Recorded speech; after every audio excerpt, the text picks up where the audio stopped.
Olá, sejam muito bem-vindos a mais um episódio do podcast do Casal de Pediatras. Eu, Carol Fleischmann, e o host mais bonito do Brasil. Gente, meu marido tem que falar bem dele.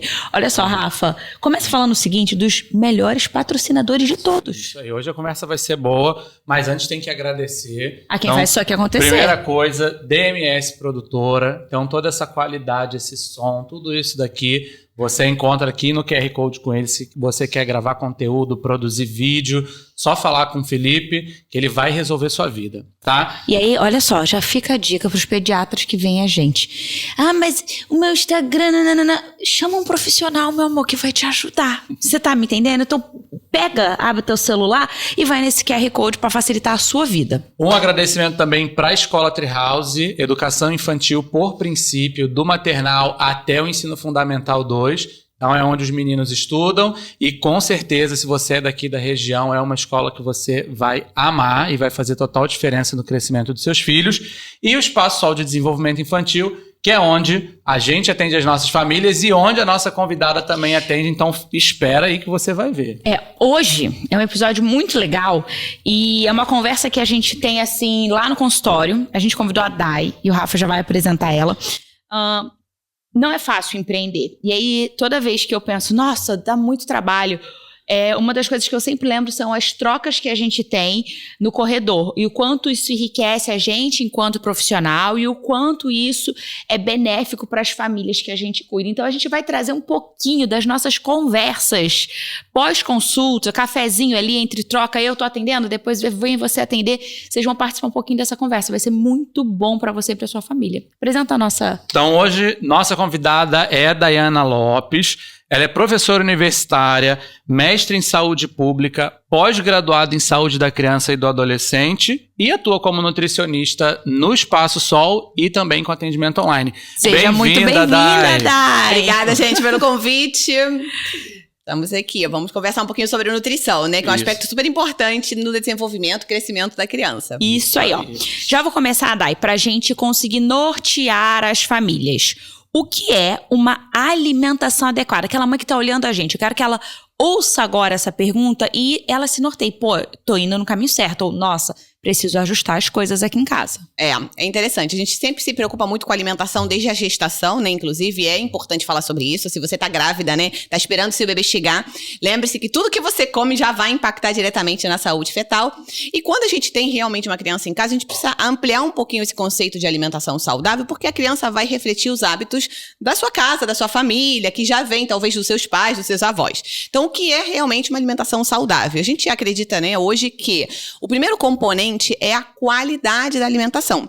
E a qualidade, ela é traduzida muitas vezes em variedade alimentar. Quando a gente fala variedade, Carol, a gente está falando de uma família que tem acesso, disponibilidade e o costume, né, o hábito de consumir variedade de grupos alimentares. Vou conversar um pouquinho sobre vocês sobre esses grupos, mas vou dar um exemplo muito clássico, né? Frutas, né? Vamos lá. Quais frutas, de fato, tem hábito na sua casa ter na fruteira, na geladeira? Semanalmente, mensalmente, você come? Então, vamos lá. Frutas, tem um grande grupo. Tem o que na sua casa? Banana, manga, morango, mamão, frutas, verduras, legumes. Então, quando a gente fala alimentação saudável, a gente fala de variedade de alimentos. E a gente também vai incluir as leguminosas, que nas pesquisas mostram, né, que são os feijões, lentilhas, que o brasileiro come cada vez menos leguminosa, ou seja, o famoso feijãozinho, muitas vezes não está presente na alimentação infantil. Carnes, peixe, né, aves, frango, ovos e também os cereais e os tubérculos. Aí a gente inclui arroz, as batatas, o inhame, né, que é super saudável. Então, vamos lá, pensando em alimentação saudável, a alimentação variada, contendo esses grupos alimentares, digamos assim, né, que a gente monte um prato com diversidade e que a gente também tenha poucos ou evite ao máximo ter alimentos denominados processados e ultraprocessados, que nada mais são do que os alimentos muito industrializados, que contêm aditivos químicos para serem conservados durante muito tempo, aí a vida de prateleira grande, que são alimentos com alto teor de açúcar, alto teor de sal, que é chamado de sódio, tá? Ou também gordura. Já reparou que hoje, Carol, tem aquele símbolo preto que avisa, que a gente chama de alerta nutricional. Olha, esse produto, ele é alto em açúcar, ele é alto em gordura, alto em sódio. Já de cara a gente já sabe que é um produto ultraprocessado e que não é bem-vindo na rotina familiar nem dos adultos e nem muito menos das crianças, ou até mesmo dos adolescentes. Então, lembrando de evitar esses alimentos ultraprocessados, já vai ter, obviamente, um grande benefício se a gente for falar, né, em termos nutricionais. E sabe o que eu falo? Que quando a gente enxerga alimentação, sempre tem alguma coisa para melhorar. Sim, sempre. E assim, então enxergue, não se compare, enxergue o seu contexto familiar e desenhe um degrau na sua família, assim. Isso. E tá, qual degrau que a gente vai subir agora? Ah, eu vou tirar os começa tirando os rótulos, assim. Evitar mudanças bruscas, né? Porque é difícil você manter uma restrição muito grande, uma mudança muito grande. Vai um degrau por vez, assim. Sim. E aí eu falo, se você já conseguir tirar, não deixar entrar na sua casa esses da lupa, cara, isso já é um avanço. Já é uma melhoria absurda. Ontem mesmo estava na clínica atendendo e atendi uma menina especificamente que não tinha nenhum legume e verdura, né, em toda a rotina alimentar dela. E aí, quais são os meus primeiros combinados? Não é sair comprando a feira toda, porque vai estragar na geladeira. Mas eu combinei com ela, conversando com ela, o que ela topava experimentar. E aí eu combinei duas coisas. Ela falou que toparia experimentar cenoura e beterraba, dentro do contexto de legumes e verduras. Essas folhas, às vezes, é mais difícil. E daí eu ensinei a mãe várias receitas para ela inserir. Então, não precisa ser, naturalmente, botar uma cenoura no prato, que às vezes a criança vai ter uma aversão. Falei, vamos começar, às vezes, com uma carne moída, com uma cenourinha pequenininha ralada dentro. Ali já vai incluir um molhinho de tomate com cenoura e beterraba. Daí você vai fazer um bolo no final de semana, um bolo caseiro, não um bolo comprado pronto, mas aquele bolinho que a gente, com a vovó fazia, né? Ovos, farinha, vamos botar uma cenoura ali. Então, diversas formas de incluir. Qual a idade dessa criança? Ela tinha 9 anos. E olha que legal. É grande. É grande, ela que escolheu os legumes. Ela E falou, olha que legal trazer esses. a criança pra essa conversa. Fica aí a dica. Eu acho que a criança ali de 5, 6 anos, você já consegue começar a conversar. Já consegue. E aí a gente, por exemplo, a gente brinca assim lá em casa, cenoura. A cenoura é boa pro olho. Eu também faço isso. Então, olha só, você ancora com a criança o motivo de comer saudável. E vamos fazer um combinado. E é isso, você não pediu pra mãe botar um monte de cenoura cozida na frente da criança. Eu fiz os combinados com a menina especificamente. E daí eu deixei ela escolher essas duas, né, opções. E também frutas, porque ela também tinha baixo consumo. E daí ela falou assim, eu topo experimentar de novo uva, porque a mãe comentou que quando ela era pequena comia muita uva, mas que por algum motivo aí se perdeu, parou. E disse, vamos tentar uva de novo? Legal. Vamos tentar fazer um espetinho, alguma coisa. Se eu começar assim, com aquela uva cortada ao meio, 2 olhinhos ali, nada muito de focar na quantidade inicialmente. Quando a gente fala na qualidade, ou seja, melhorar o consumo de nutrientes, é aos poucos. Principalmente se é uma criança bastante restrita.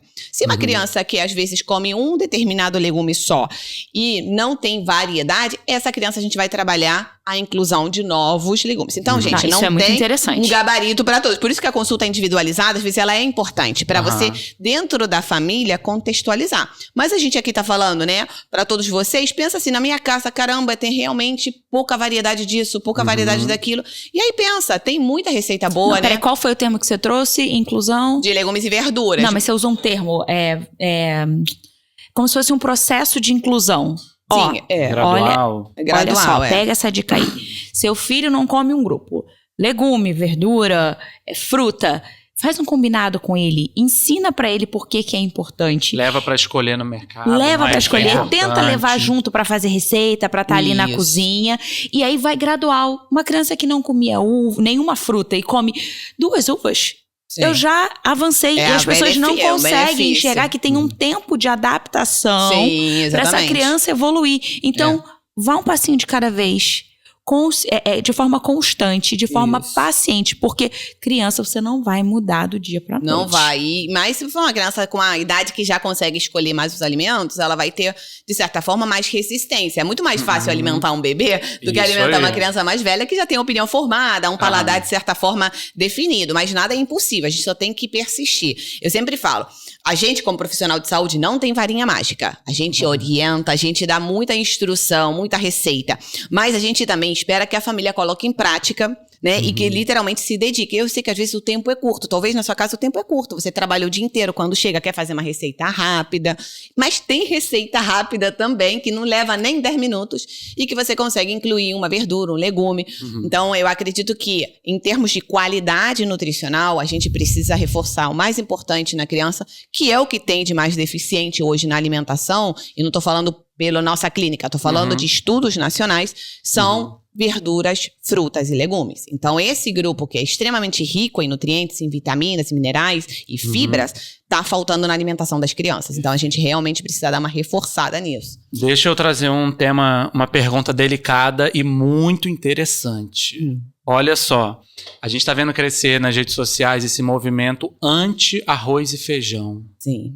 E aí, eu ouvia isso pro adulto e agora eu comecei a ouvir isso, as mães querendo implementar isso na criança. Vamos rapidinho relembrar a importância aqui do Brasil, na nossa região, do arroz e feijão na alimentação da criança. É vazio, que eles não são alimentos vazios. Não, vamos lá, vamos falar já sobre traz a diferença do arroz? A gente tinha falado que ia falar um pouquinho do integral. Já traz um pouquinho a diferença do... Boa, vou falar um pouquinho então, assim, vamos lá. Culturalmente, nós sempre tivemos a presença do arroz e feijão na mesa. Talvez na sua casa é o feijão carioca, o feijão preto, o feijão vermelho. No Brasil muda, no Brasil vai mudando arroz cateto, arroz branco. Mas vamos lá, arroz e feijão fazem uma combinação perfeita que a gente fala na nutrição. Eles são 2 grupos de vegetais, né? São grãos. E eles, quando são consumidos juntos, eles completam o que nós chamamos dos aminoácidos essenciais. O que significa isso para você que nunca ouviu falar? Quando a gente junta esses 2 grupos, a gente faz uma proteína vegetal completa. Significa que a gente está nutrindo de forma adequada as crianças, ou seja, elas estão tendo ali um teor proteico naquele prato interessante. E aí o ponto central... Não é só carboidrato.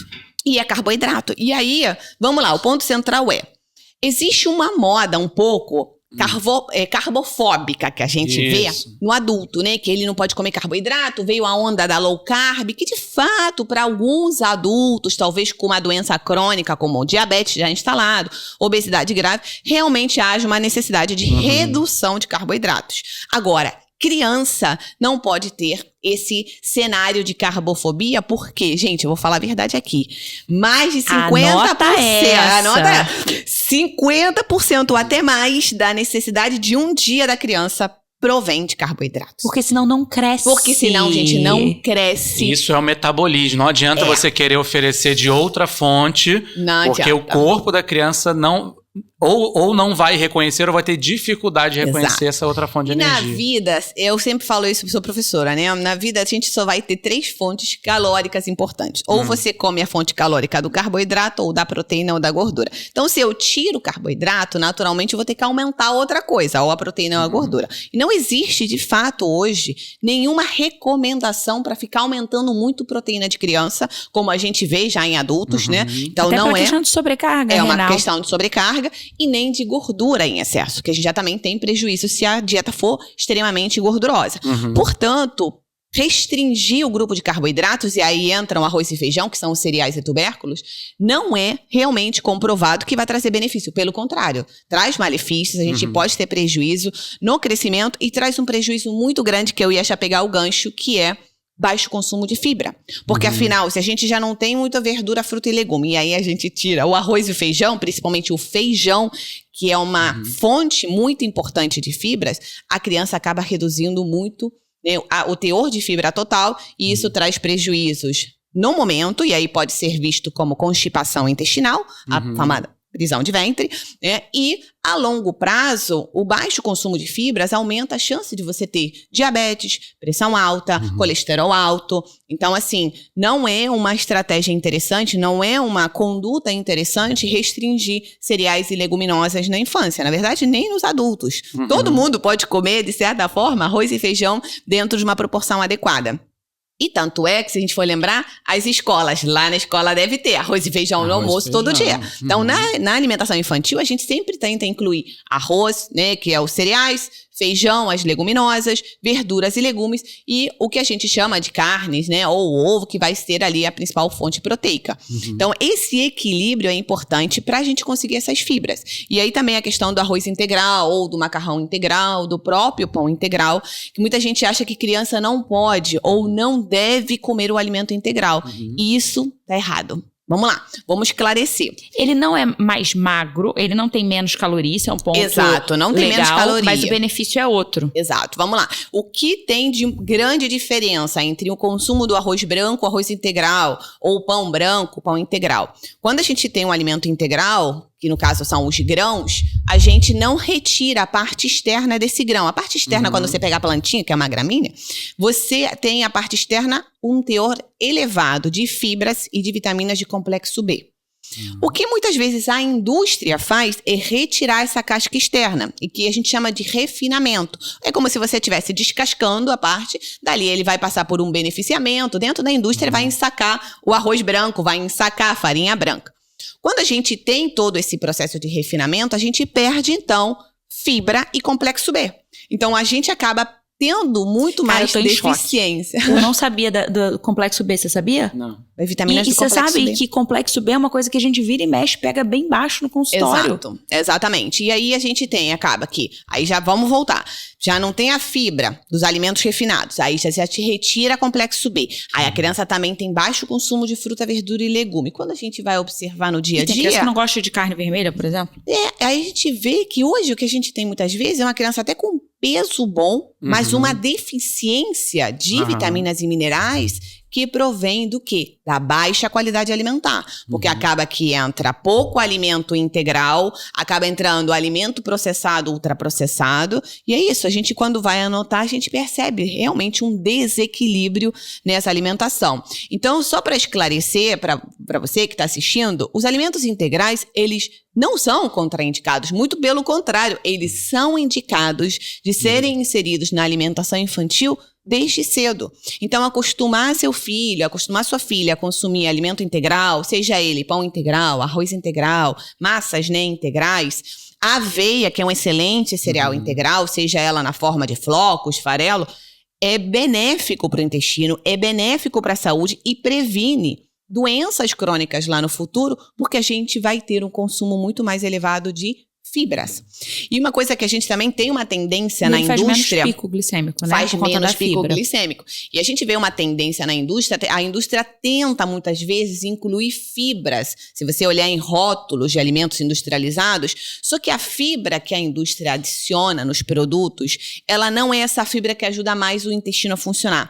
É uma fibra mais que ajuda, digamos, forma prebióticos, que a gente fala, né, um pouco. Ela ajudaria ali a melhorar a microbiota intestinal, a composição. Só que um dos piores resultados que a gente observa é que aumenta muito gases, a produção de gases, às vezes gera uma distensão abdominal. Então, muitas vezes, essa indústria que adiciona uma fibra, que a gente chama de FOS, GOS, tem um nomezinho, depois a gente pode esclarecer isso melhor em outro momento, mas são fibras que acabam levando uma situação intestinal desconfortável. E às vezes a criança começa a se queixar de dor de barriga antes de ir no banheiro, muitos gases, distensão. E não é essa fibra que a gente está procurando. Essa fibra natural, é aquela comida mais natural. É aquela que era natural, a da comida, né? Isso aí. Ô, Dai, e aí a gente já falou de fibra e pico glicêmico. Já puxando essa história de pico glicêmico, e aí um alerta que eu preciso trazer aqui.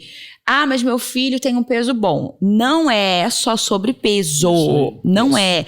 A gente tem que lembrar que a gente tem um pâncreas, que a gente quer até os 80 anos muito bem. Então, ele vai ser o mesmo pâncreas que eu tenho que cuidar uma vida inteira. Então, não é só o que os seus olhos estão vendo. É o hábito da sua casa. Não estou falando da sua criança, estou falando da sua casa. E aí, falando dessa história de pico glicêmico, vamos trazer a história de suco? Ai, isso, mas é suco integral, é natural. Açúcar. Lá só tá escrito assim, ó, uva. 100% uva. 100% uva. Isso aqui é muito interessante. Isso aí também, né, gente? Vamos lá, que a gente cada vez observa mais, né? O consumo de suco vem aumentando. É porque aquilo, quando a gente tenta a fruta e daí a criança não aceita, ou também não é o hábito da família ter a fruta fresca semanalmente em casa, daí vem essa coisa do suco que parece mais prático você levar pronto para consumo para casa. E natural. Vamos lá. Os sucos, de forma geral, inclusive o de uva é um caso desses, para você extrair a quantidade de suco, você acaba concentrando o maior teor de fruta que naturalmente vai ter o açúcar natural da fruta. Vamos lá. A gente chama de açúcar natural porque... É açúcar natural? Mas é açúcar. Mas é açúcar. É um açúcar natural, que a gente chama de frutose, mas é um açúcar livre. E quando a gente faz um consumo de sucos de forma rotineira, às vezes até mais de uma vez ao dia, né? No almoço, no jantar, no lanche, O suco, ele não precisa de muita dificuldade para ser digerido, né? A gente não precisa nem mastigar, ele passa rápido pelo estômago, daí ele chega rápido no intestino e na hora da digestão, esse açúcar, ele é rapidamente absorvido. E você tem o que a gente chama de pico glicêmico, ou seja, você aumenta o açúcar muito rápido no sangue. Que não é visto. Assim, que não é visto. Não E também causa é nenhum silencioso. sintoma. É silencioso. E também não mata a fome. Porque você toma o suco, mas você ainda daqui a pouco tá com fome de novo, porque ele saiu rápido do estômago. Então, qual é o grande problema do suco hoje? O volume que a criança ingere, às vezes, é muito grande, até para a idade dela. Hoje a gente tem um limite aí. Tem. Mas as pessoas quase que não, meio que não respeitam, né? Porque só a gente observar isso até em praças de alimentação, restaurante, às vezes a criança toma um sucão em uma refeição só. O certo só. ainda é o dia 150 ml, não 150. passar. E só em crianças mais velhas chegamos até 250, que é um copo, né, gente? Um copo quase que do tamanho dessa caneca. No e aí, dia. No dia. os problemas do suco são, a gente às vezes vai ter um suco com uma alta concentração desse carboidrato da fruta, que é o açúcar da fruta, que naturalmente também não vai ter a fibra que a gente estava falando anteriormente, ou seja, não vai trazer um benefício em relação à parte intestinal. E hoje, infelizmente, muitos sucos que a gente encontra na prateleira como 100% frutas, quando a gente vai olhar o rótulo, a gente vê, por exemplo, suco de uva e suco de maçã adicionado, ou suco de laranja com... Esse suco de maçã, na verdade, a maçã é uma das frutas que quando você obtém apenas o suco dela, você acaba extraindo um alto teor de frutose. Portanto, esse suco de maçã, ele serve como para adoçar. Ele é quase que um açúcar líquido. Um açúcar líquido dentro de um outro suco, que pode ser ele de qualquer outra fruta. Mas é de maçã, né? E aí vem porque, infelizmente, a nossa regulamentação de alimentos, que a Anvisa hoje no Brasil permite que o fabricante diga que é 100% fruta, porque de fato é um suco de uva com suco. Mas esse tipo de fruta não é a mesma coisa que você ter cortado a uva, cortado a maçã e colocado num prato pro seu filho. Porque você, quando coloca a maçã e a uva, você tem a casca daquele alimento que contém fibra, você tem o que a gente chama de fitoquímicos, que são compostos que já estão dentro daquela planta, daquela fruta, que traz benefício. Enquanto que a indústria, para fazer o suco, já retirou todas essas partes. Então, você acaba tendo zero fibra, você acaba tendo, muitas vezes, um teor doce no paladar. Quando eu falo que você engole esse suco, tudo é extremamente doce. E aí depois, quando você tenta oferecer a fruta natural, o que a criança fala? Vai estranhar, não tem o mesmo tá gosto, sendo, né? Nossa, tá estragado. Às vezes a criança chega a falar que tá estragada a laranja. Gente, a gente tem filho, é muito fácil se perder. Não é? Essa semana eu tive um paciente muito interessante. Eu tava 2 meses sem ver. E aí, lindo, maravilhoso. Falei, vou espaçar mais a consulta dele. Mas, peraí que falta botar no gráfico. Quando eu botei o menino no gráfico, o menino fez assim, ó. Tuf! Eita. Aí oi? Só no peso, né? Provavelmente. Só no peso. Não mexeu nada em altura. Manteve o gráfico dele. Só no peso. E aí, quando eu fui rever, essa criança estava tomando 250 ml de suco 100% integral. Eu falei, vamos fazer o seguinte? Vamos tirar. Porque a criança já gasta energia. Eu falei, desce mais pro parquinho. Eu tô brincando muito em casa. Desce pro parquinho pra escalar, pra subir, pra descer. Tira o suco e a gente se vê daqui a um mês. Vai descer no gráfico. Vai descer, porque esse suco, ele tá entrando com uma caloria extra, né? Muitas vezes uma caloria vazia, uma caloria extra. Então, assim, particularmente, gente, eu não sou a favor da prescrição de sucos. E nem mesmo do suco natural. Muito raramente a gente fala... Sabe quando que é bom o suco natural? Sabe aquela fase que seu filho tá com dor de garganta, tá com dificuldade de engolir alguma coisa mais sólida, você tá vendo ele prostrado, realmente os líquidos hidratam, ajudam, uma fase sem... que eu preciso de glicose porque a criança tá passando mal e não tem mais peito. Fora isso, precisa ingerir água e comer fruta. Então, mas esse costume tem que vir da família, porque se todo mundo toma suco na hora da refeição e só a criança toma água, também vem uma questão que a gente sabe a conta não vai fechar. Não fecha, que o hábito não é formado dessa forma, né? Você que é mãe que tá assistindo, você que é pai que tá assistindo, sabe que você é o maior exemplo, né? A gente sempre repete isso. Na casa de vocês, os meninos vão se espelhar em vocês. Na minha casa, minha filha se espelha na gente. Então, assim, existe essa questão de limitar os sucos. Na minha casa, eu vou dar um exemplo. Não tem suco, não tem refrigerante. Se a minha filha vai para um aniversário infantil, ela tem 5 anos, e dentro do aniversário tem a hora do lanche das crianças, todo mundo senta junto, e oferecem a ela um copo de suco, por ela não estar acostumada, ela toma meio copo e já está satisfeita. Porque para quem não está acostumado, o paladar do suco é muito doce, na maioria das vezes, principalmente sucos de caixinha. Então acaba que você matou a sede com um suco que te deu mais sede depois, porque acabou gerando um feedback ruim. Então, é o que a gente percebe, assim, se for um evento, como eu tô falando, ok, Tudo meio bem. copo, um copo, uma vez por mês, não vai trazer prejuízo. Mas o que a gente quer citar é que não crie o hábito desde cedo do suco na mamadeira, do casa. suco no copo, suco na lancheira, toda hora suco. Suco nas refeições. Suco nas refeições, porque além de não estar trazendo benefício, você não está formando o real hábito, né, de matar a sede, que teria que ser com água, tá? E Então aí, isso é importante. última pergunta. Hum. Só pra esclarecer, que a galera tá meio doida com esse negócio de adoçante natural Sim, e açúcar. gera dúvida mesmo. E a gente sabe que o açúcar branco, ele é muito processado, ele faz pico glicêmico, então assim, se você evite. E treine desde sempre o seu paladar. E hoje a gente já é bem conhecido que até os 2 anos, 0 açúcar. Sim, perfeito. Isso a gente não tem mais resistência das famílias no consultório. Só que depois a gente vê a Aí o ladeira pós indo... 2 anos. Isso aí, pós 2 Aí anos a gente vê uma mãe também, ladeira... a mãe que conseguiu esse marco, ela, poxa, doutor, não dei nada, Sim. mas daqui pra frente só com adoçante, não vai ter contato com açúcar. Tem um problema aí também, né? Tem. Assim, vou ser bem franca o que eu falo pros Vamos. pacientes. Vamos lá. Completou 2 anos, não é pra sair dando açúcar. Quanto mais você puder postergar a entrada de açúcar na alimentação do seu filho, mais benefícios você vai trazer futuramente. Porque você não vai criando esse paladar. Formação de hábito. Formação de hábito. A gente sabe, tem estudos sobre isso, que a formação de fato das preferências alimentares, ou seja, o que teu filho gosta de fato, não gosta, é mais ou menos até o 4º, 5º ano. Portanto, se você, a partir dos 2 anos, você libera muito doce, mesmo que você não tenha dado açúcar antes, o seu filho vai ser uma formiguinha que vai estar toda hora Ainda pedindo... tá em formação esse Tá em paladar, formação. né? Então, ele vai exigir que você fique dando açúcar. E açúcar não é uma coisa que a gente dá pontualmente uma vez e a criança esquece. A criança, quando começa a ter contato com açúcar sempre, como todos nós, gostamos de doce, né? Então, assim, ela vai ficar pedindo e acaba entrando muitas vezes como substituto. E aí, obviamente, abre um espaço para a indústria também querer, né, oferecer produtos com adoçantes, já que não é para dar açúcar. Vamos lá, gente. Adoçante natural. Adoçante natural. Vamos lá, isso é uma polêmica. Então, assim, ponto número 1, tente postergar a entrada do açúcar o quanto mais, assim, você conseguir. Então, você já fazia aquele bolinho de banana com aveia, mantém ele depois de 2 anos. Não é porque fez 2 anos que agora você vai começar a colocar tudo que é açúcar.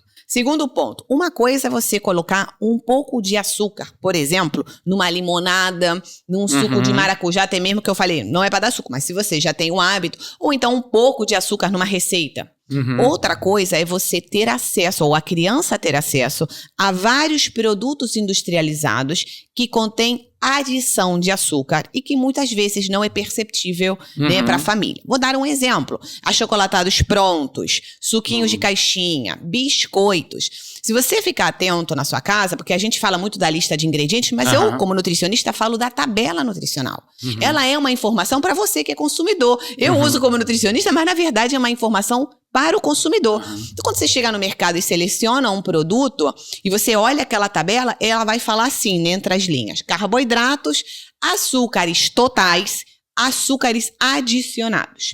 Fique atento, porque o açúcar branco que a gente usa para adoçar, a indústria coloca ele como açúcares adicionados. Então, quando você pega um produto e contém uma quantidade de açúcar adicionado ali, você já sabe que mesmo que o produto pareça saudável, uma ele é embalagem doce. bonita. E dali a gente começa a somar o produto com açúcar adicionado, mais o açúcar que eu adicionei na receita lá em casa, mais o suco que tinha açúcar que eu adicionei também. E quando a gente vai quantificar, às vezes uma criança de 3, 4, 5, 6 anos está fazendo um consumo de açúcar branco, açúcar adicionado, muito, mas muito superior ao que poderia ser colocado como saudável, como dentro de um contexto adequado, aceitável. E aí a gente vai falar assim, crianças pequenas, a partir de 2, 3, 4 anos, é entre 10 e 15 gramas no dia inteiro.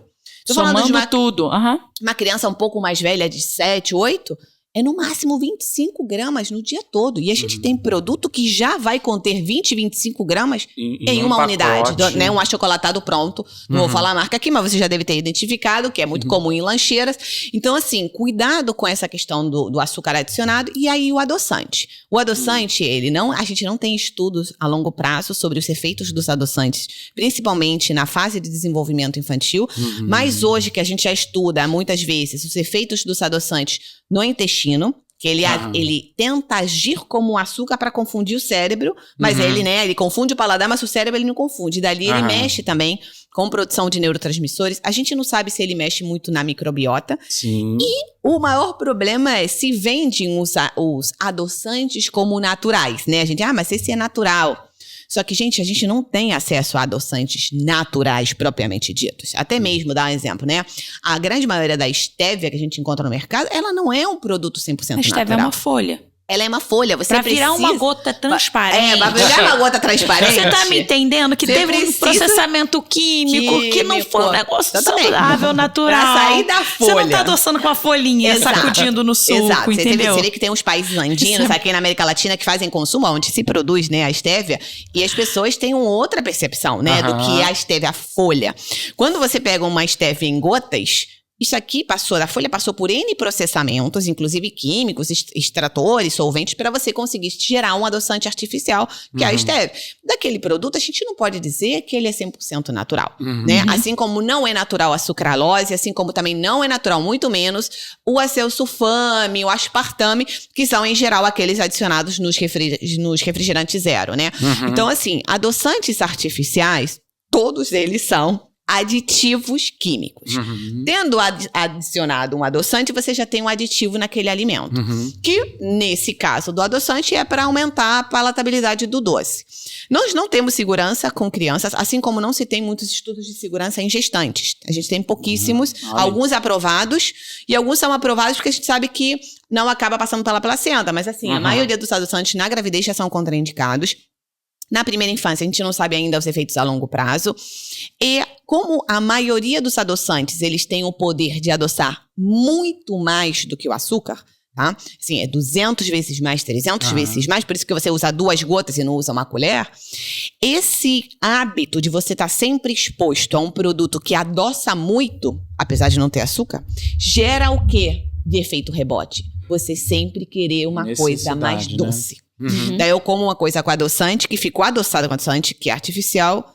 Daí eu quero mais alguma coisa com doce. E você vai gerando esse efeito cascata, ficando meio que viciado. Então, assim, resumindo, não há segurança em prescrição de adoçantes, que falar alguma coisa ao contrário, de fato, tá tentando vender muitas vezes. Muitos dos adoçantes também, como o xilitol, eritrol, eles podem provocar, como eu falei anteriormente, essa questão de digestão, dificuldade, assim, gases, distensão abdominal, mal-estar, né? Principalmente da parte gastrointestinal.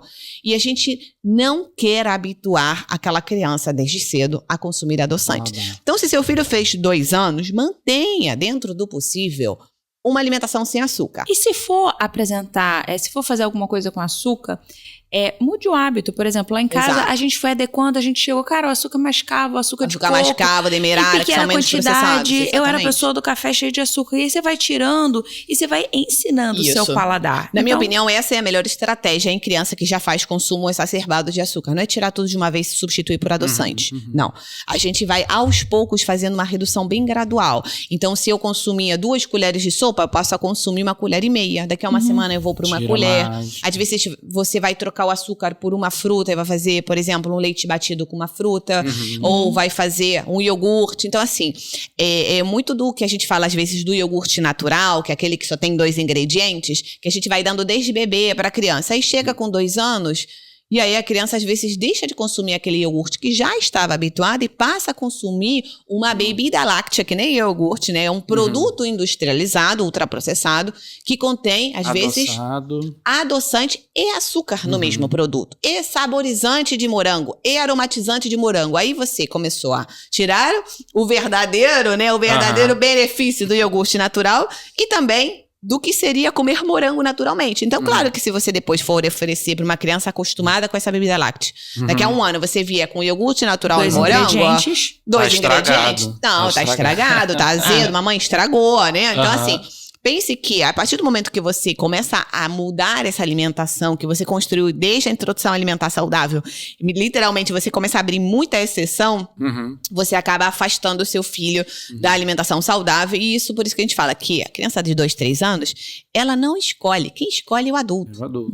Então, se a gente definir bem as nossas prioridades dentro do supermercado, dentro da feira, ou então uma avó que ajuda a fazer uma receita, a gente volta a construir uma alimentação mais natural, que é o que a gente quer. quer.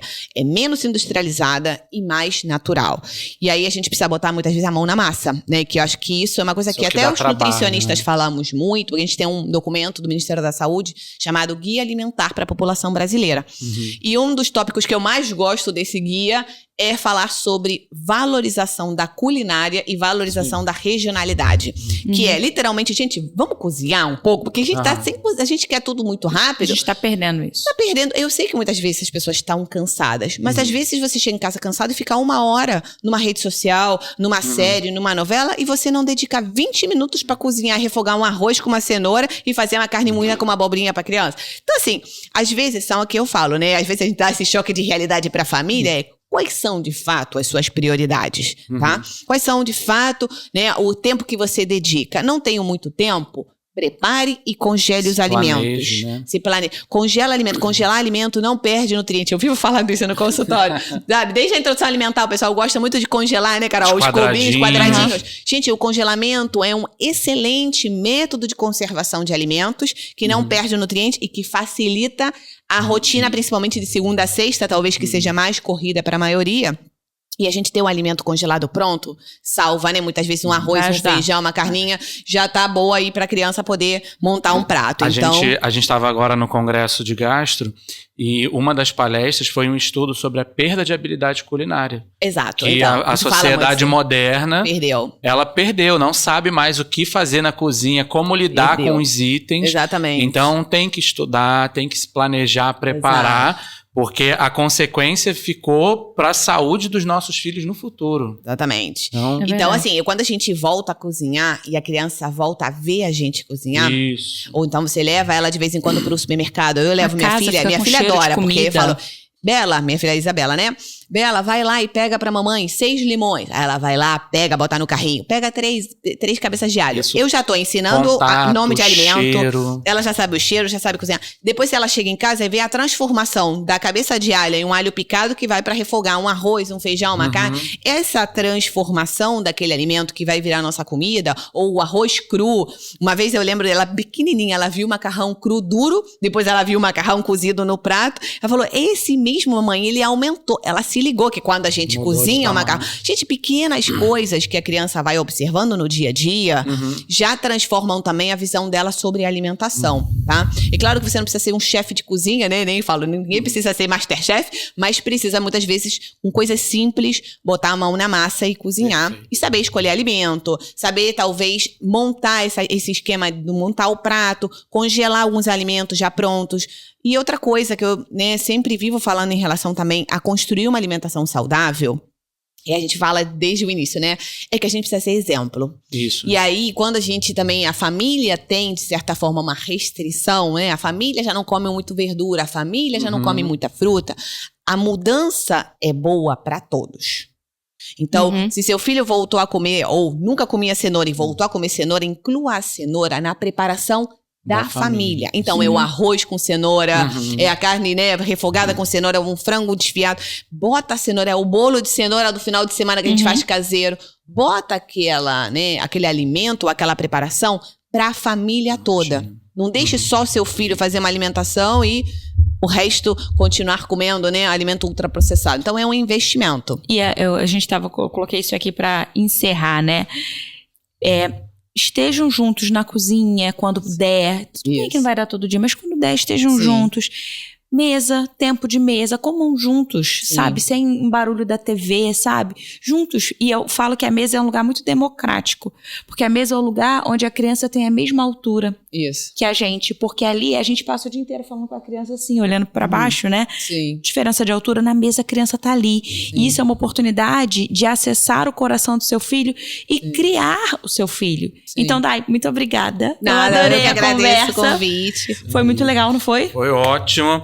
E se com toda essa informação aqui, você está procurando ajuda de uma nutricionista excelente para te ajudar e orientar a alimentação da sua família, esse QR Code aqui você consegue falar com a Daiana para agendar a sua consulta e fazer os ajustes finais aí, quando você aprendeu muita coisa até agora. Então, muito obrigado. Ajustar a alimentação da sua família. E até a próxima. Até a próxima. Tchau. Obrigada. Obrigada.